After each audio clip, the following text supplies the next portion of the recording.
Anong nararamdaman ng puso mo ngayon? Kasi ikaw yung nagdala sa akin dito eh. Masaya po. Kasi yun po yung pangarap ko talaga, yung makatulong po talaga sa mga katribo ko. Kahit po hindi pa po ako tapos, wala po akong trabaho. Meron po mga tao na tumulong po sa kanila, sa amin po lahat. Galing ng bata na to. Amazing, Celine. Oh, kahit pa paano, no? Hindi man natin napasamento Hindi na... man po sa, literal lang sa akin po galing yung mga tulong sa inyo po. Kay God, sama-sama na yan, pagmamahal natin. Una sa lahat sa ating Diyos, pagmamahal natin. Sabi ko nga, yung pagsuporta ng mga katekram natin, ito, mga katekram natin. Lalo na especially sa mga hindi po nag-skip ng ads, ituring niyo pong tulong, katekram. Kasama ko kayo dito. Hindi lang po yung pagmamahal naming family Manalastas. Kasama po kayo kung ano po yung nagagawa ko natin dito. At lalong-lalo na sa kasipagan po ng mga tatay dito. Yun yung lagi kong minsan nga kasama na yung nanay sa paggawa. Yun kaya, thank you, Katekram, Mama Chup Chup.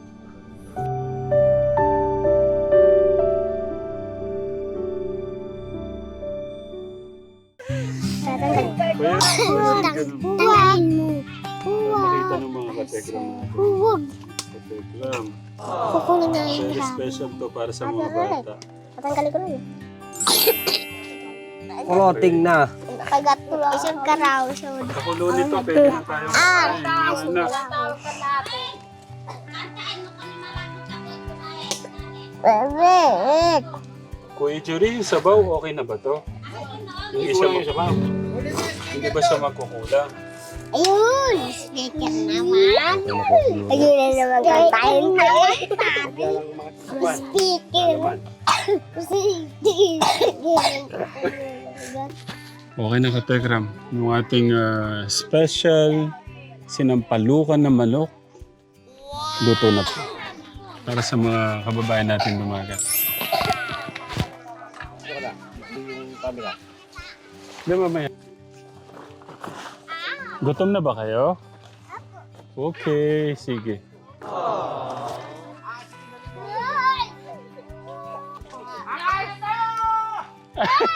Kuya Obis.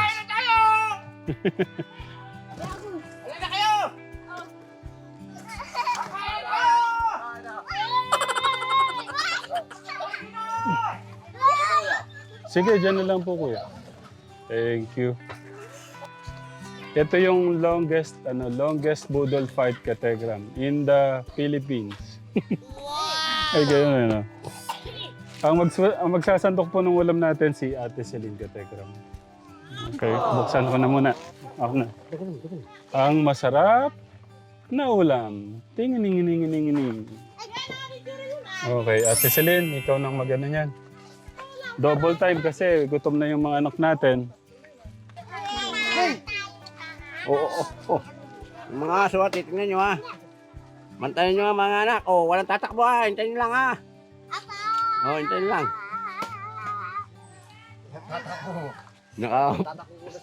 Nakaposisyon eh. parang, magkakarera nga. Kaya sabi ko walang tatakbo. Ate Celine na. Ayoko po natin ang ating mga ulot, ipikit po natin ang ating mga mata. Panginoon, salamat po sa pagkain namin ngayong tanghali. Nawa po basbasan po niyo ito at magbigay po ng buhay at kalakasan sa bawat isa sa amin. At Panginoon, salamat po kay Kuya Ram na nagbigay po ng ulam namin ngayong tanghali. Nawa po bigyan niyo po siya ng kalakasan at kalusugan. Ito po ang aking samot dalangin sa pangalan mo, Jesus. Amen. Thank you, Lord. Sabay-sabay tayo. Pagbilang ko ng 3, kain po tayo mga Katekram. Now, 1, 2, 3, go! Kain po tayo mga Katekram!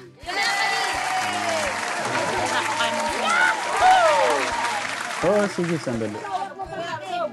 Sige.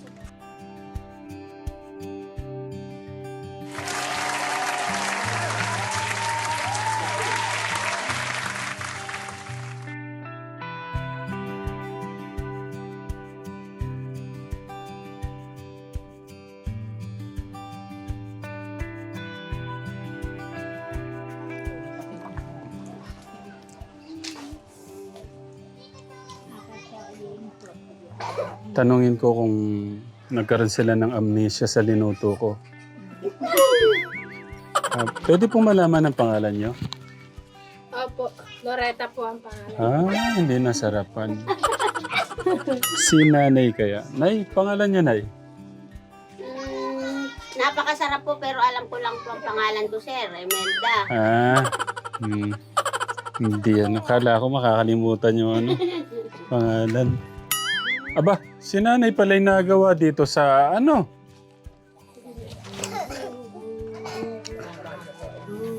Nandito ngayon si Ate Celine Katekram. Sinundo daw, sinundo ka kahapon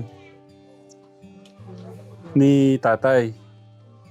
Magpaliwanag ka, anong nangyayari sa'yo? May yata si Ate Celine. Noong isang araw po kasi sumakit po yung tagiliran ko. Tapos Sinong sumuntok sa'yo? napapasundok sa akin. Tagiliran eh. Nakapaganin po sa akin. Ano bang... Kala ko na-check up ka na kahapon. Mag-hello ka muna sa Katekram. Good afternoon po mga katekram. Magandang araw po. Nagpasundo po ako kahapon. Noong isang araw pa po sana ako aahon dito. Kaso po, kahapon lang po ako nasundo. Sabi po ni Inay, umuwi po muna ako doon tapos magpagamot po muna ako. Doon? Opo. May doktor ba dyan? Wala po. Baligtad. Saka papagamot. Yung po sa mga nagagamot sa amin. Albularyo. Pag hindi po nila kinaya, pag hindi po doon, bababa po ako dito. Anong nararamdaman ng puso mo ngayon? Kasi ikaw yung nagdala sa akin dito eh. Masaya po. Kasi yun po yung pangarap ko talaga, yung makatulong po talaga sa mga katribo ko. Kahit po hindi pa po ako tapos, wala po akong trabaho. Meron po mga tao na tumulong po sa kanila, sa amin po lahat. Galing ng bata na to. Amazing, Celine. Kahit pa paano, no? Hindi man natin napasamento Hindi na... man po literal lang sa akin po galing yung mga tulong sa inyo po. Kay God, sama-sama na yan, pagmamahal natin. Una sa lahat sa ating Diyos, pagmamahal natin. Sabi ko nga, yung pagsuporta ng mga katekram natin, mga katekram natin. Lalo na especially sa mga hindi po nag-skip ng ads. Ituring niyo pong tulong, katekram. Kasama ko kayo dito. Hindi lang po yung pagmamahal naming family Manalastas. Kasama po kayo kung ano po yung nagagawa ko natin dito. At lalong-lalo na sa kasipagan po ng mga tatay dito. Yun yung lagi kong Minsan nga kasama ni nanay sa paggawa. Yun kaya, thank you, Katekram, Mama Chup Chup. Ito po yung pangunahing po nila, hanap buhay. Bali si Tatay Levi, si Kuya Gary, si Kuya si Kuya Conrado, Kuya Daniel, si Tatay. Kayo po, sa kanya lahat po yan. Bali sa tingin nyo, nasa magkano po yung hati-hati nyo yun, Tay? Kasi hindi naman kasi hati-hati kami ito eh.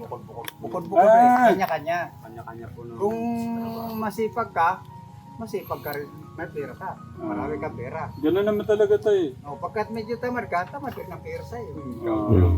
Wala akong pera. Simple. Kung may sipag at tiyaga, may... May linaga.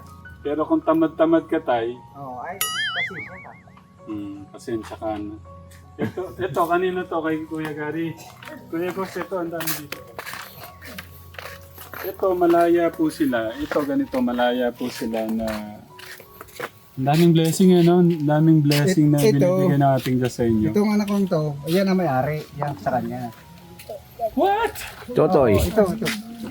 Totoy. Ito po yung kanya. Ito nga. Ito naman, ayan nga. Ayan. Magkabukod silang dalawa. Dito nga, dito. Kung Diyan kayo, doon kayo. Puno mga kamo. dapat nasa bahay sila nag-aaral. Ay, pag wala ho pasok, yan ang gusto nila para kumita rin daw sila kahit paano. Parang matuto din po sa masipag. Yan. Hindi, para siguro na rin Sa bagay yung ibang bata kasi katekran na dumaan sa ganitong hirap, mas nagiging mas matatag sila eh. Kaya lang ang mahirap kasi, minsan, karamihan naman sa mga napupuntahan ko, nakukontento sila sa ganyan dahil yung mga magulang hindi na pinapag-aral yung mga bata. Ano pong take niyo doon, Tay? Ako naman ho, ito yung mga anak kong ito. Pinapatrabaho ko sila sa ganito kung wala silang pasok. Pero pag pasok sila, hindi ko sila pinapayagan. Sigurado po kayo dyan? Oo, yan ang ginagawa ko sa kanila. Kahit tanungin ho yan, pipigyan. Okay. Pangalan, Kuya? JR po. Si Kuya JR, ikaw yung anak ni tatay, di ba? Akala ko kasi katekram, sila magkakapatid. Pero magpipinsano pala. Okay, 13. Tapos si Kuya? 11. 11. Yan ang pangalan? JR. Jerome? Tama ba? Jerome? Tapos si Kuya? PJ. PJ. Ang tatay mo si Tatay Gary. Ilang taon na? 10 po. 10. Ba't ka tumutulong, Kuya? Kasi gusto ko rin po makabili ng mga gamit kong gusto mabili. Tsaka yung iba po, binibigay ko rin kay tatay kasi konti lang po yung tataga niya kasi matanda na rin po. Binibigay ko po kay tatay iba para pambili po ng bigas. Galing naman ng bata na to. Kailan pa yung nangunguha kayo ng ganyan? Ikaw, Kuya? Matagal na po. 13 ka, di ba? Mga ilang taon ka nung tumulong ka kay papa mo? Ano tawag mo kay tatay? Tatay po. Tatay. Mga ilang taon ka nung natutunan mo kumuha ng ganyan? 10 po. 10. Ibig sabihin, 3 taon na to, ano? Ikaw, Kuya? 8 po. 8. Ikaw? Kailan pa yung tumutulong kang kumukuha ng ganyan? 9 po. 9. Isang taon lang. Isang taon na. Ikaw, ba't ka kumukuha ng ganyan? Gusto ko na bumili ng kailangan. Ganun din. Ano ba yung, mabalik ako sa'yo, ano ba yung mga gusto mong bilhin? Damit po, tsaka katulad po nung laruan po, barilan. Hindi ka ba pinilit ni Papa mo? Manguha kayo ng para makabili kayo ng mga damit nyo? Hindi po. Gusto pa nga po tatay, wag daw po kami magtaga kasi baka mahirapan daw po kami. Tsaka baka madisgrasya daw po kami. Sabi ko po, hindi naman po, nag-iingat naman po ako.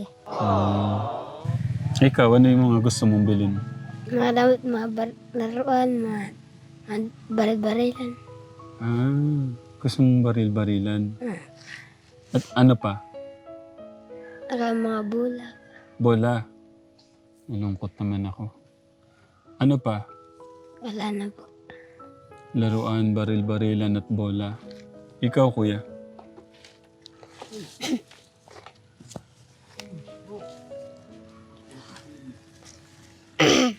Kaya, ako? Ha? Nahihiya lang. Hindi, okay lang. Ano yung sana yung bibilin mo? Maraluan din po. Ha? Maraluan. Mga laruan, gaya ng Damit po. damit. Sira, mga tarakat. Truck. Mga truck-truckan. Mga barilan. Pero ikaw di ba nag-aaral? Ay, hindi ka nag-aaral pala. Kasi isa to sa mga estudyante ko pala doon. Pero ikaw, Kuya, Kaaral po ba? Nag-aaral? Kami dalawa. magka-classmate kayo. Bagay po sa school, doon sa malaking bahay, doon sa kanila po sa school. Gusto kong malaman ano yung mga pangarap niyo sa buhay. Ikaw, Kuya, ano yung pangarap mo sa buhay? Mag-isandalo po. Sundalo. Ba't sundalo? Para matulungan ko po yung mga naaapi. Ikaw, Kuya. Sundalo rin. Bakit sundalo din? Natutulong ko yung mga mahirap. Ikaw, Kuya. Sundalo din. Yun talaga yung gusto mo? Oh, bakit sundalo? Para tulungan po mga api. Mga naapi. Masaya talaga kayo sa ginagawa nyo. Ikaw, Kuya. Masaya, malungkot. Masaya po. Malungkot ka. Hindi. Bakit ka malungkot?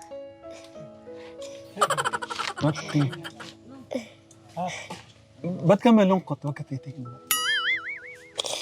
Tay, anong ginagawa niyo sa anak niyo? Umiiyak. Huwag ka titignan. Inaano niyo daw siya. Ano? Piniper sa kanya magkuha. Ah? Tignan niyo, umiyak siya, tay. Dadaan po yun. Kuya, Daan ka na, kuya. kumain ka na, sige. Totoy, tara na. Sige na. Pumasok ka na. Hindi, kuya naman. Ibig sabihin, pinipersa ka sa pagkuha ng ano? Ah, yun lang ang problema. Kailan pa? Huwag kang tatawa. Gusto mo papa-DSWD natin, papa mo?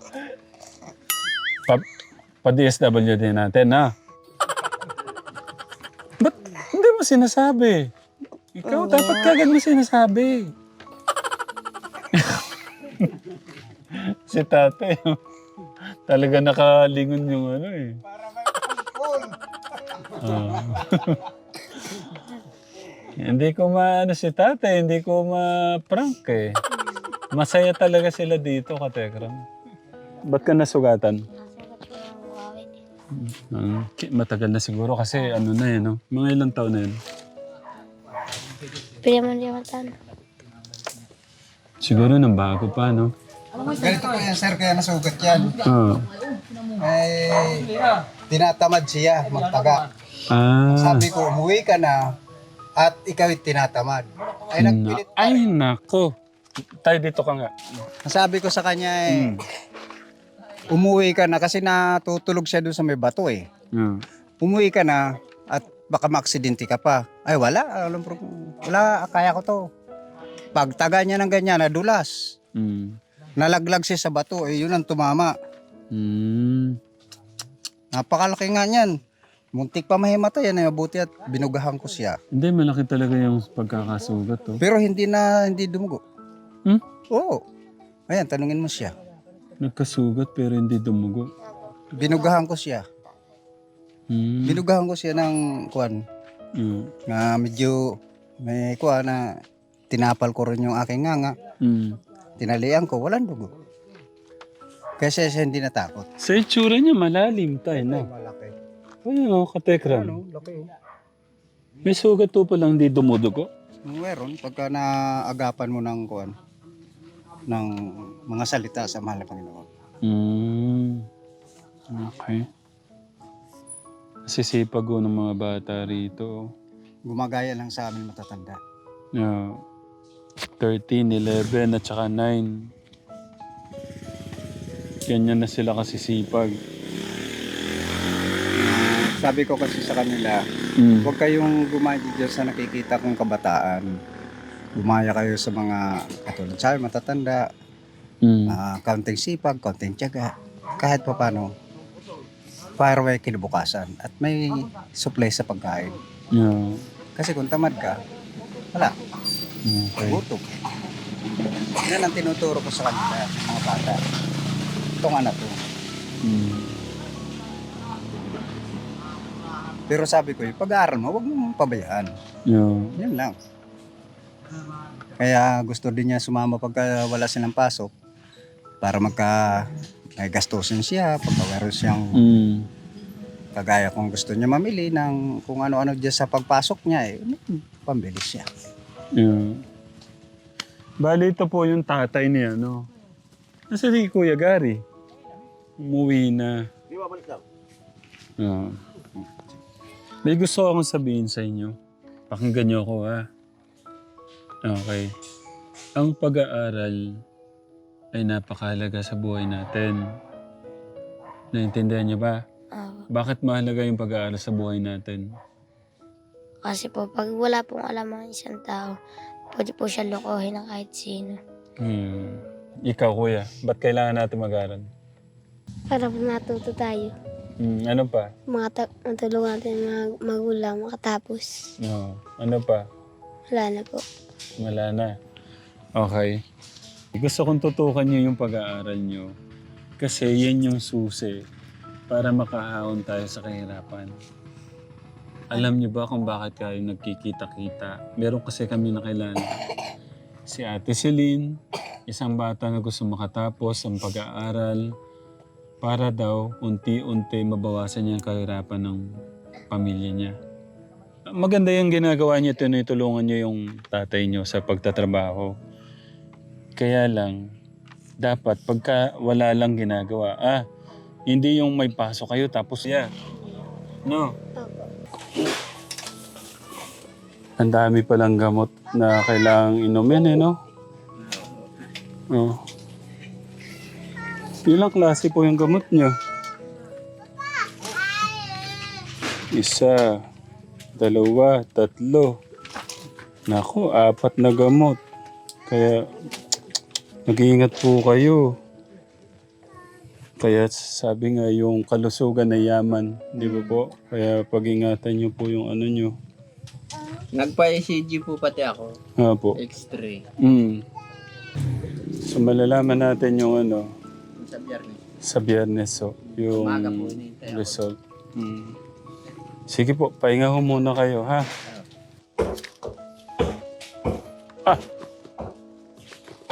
Malupit yata si Kuya Alan. Kuya Alan, ano ba namang ginagawa mo? Ang galing mo naman. Pwede na pala silang mahiga mamaya.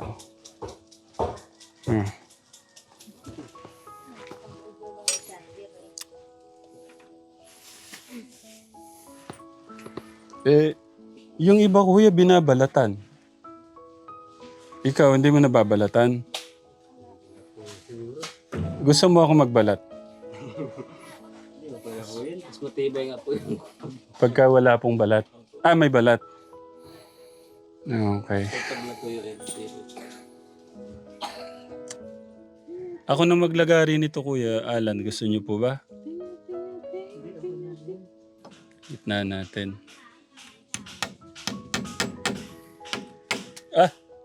Hindi pala pwedeng ganun.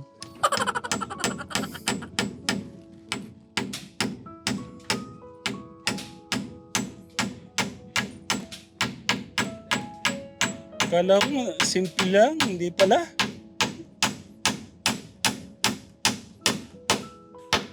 Isa pa kuya.